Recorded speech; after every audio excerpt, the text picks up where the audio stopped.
Qu'est-ce que la Bible pour nous chrétiens, à la différence de ce qu'en comprennent les musulmans? Alors on peut commencer par dire ce que la Bible n'est pas.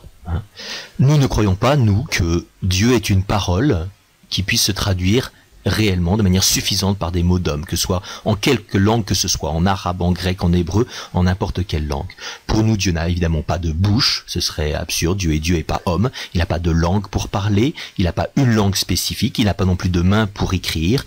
Nous ne croyons pas que Dieu ait envoyé un livre aux hommes, ni à Moïse, ni à Jésus, ni à Mohamed. Ce n'est pas du tout notre perception de la révélation. Pour nous, le judaïsme et le christianisme ne sont pas des religions du livre, quoi qu'en dise le Coran. Alors il nous reste à voir ce qu'est effectivement la Bible pour nous chrétiens. Pour nous chrétiens, la parole de Dieu, nous l'avons vu, n'est pas une dictée divine. Quand Dieu parle, Dieu se dit lui-même. La parole de Dieu n'est pas extérieure à Dieu. C'est ce que dit ce premier verset de l'Évangile selon saint Jean. Au commencement était le Verbe, la parole de Dieu. Et le Verbe était auprès de Dieu, et le Verbe était Dieu. C'est Dieu lui-même qui se dit quand il parle. Nous n'avons pas un Dieu qui est lointain, qui nous enverrait une sorte de message à distance. Quand Dieu parle, il le fait comme un père avec son enfant, un père qui prend en quelque sorte la main de son enfant, qui le touche, qui le rejoint.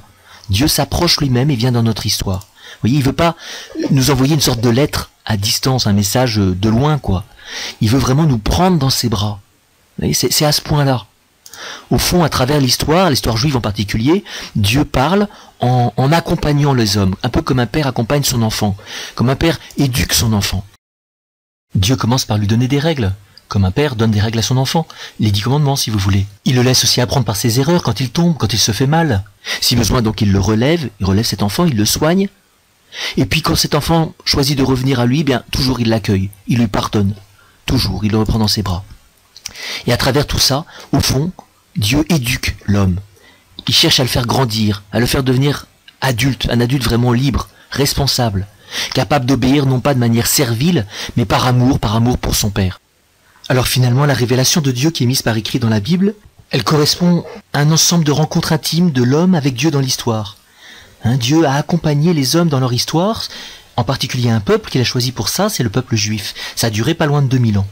Et ce sont les fruits de ces multiples rencontres, vous voyez, les unes après les autres, les rencontres même avec ce peuple tout entier, on pourrait dire, qui ont ensuite été mis par écrit, par ceux qui ont fait l'expérience de Dieu, et cela de plein de manières différentes. Il y a des récits qui sont historiques, il y a des récits qui sont plutôt poétiques, il y a des prières, il y a même des contes. Donc ça veut dire que la Bible n'est pas du tout une dictée divine, elle est le témoignage écrit de beaucoup d'hommes qui ont fait cette expérience de rencontre de Dieu. Une rencontre toujours personnelle, qu'aucun mot ne suffira jamais à dire, mais dont les mots sont tout de même le témoignage authentique. Donc tous les écrits bibliques traduisent une expérience du même Dieu, à chaque fois dans un contexte différent. Ça veut dire finalement que la Bible est une parole pour nous qui est à la fois humaine et divine. Et c'est la raison pour laquelle la Bible est accessible à tous les hommes de toutes les cultures de tous les temps, puisqu'il est d'abord question d'expérience et non pas de langue particulière.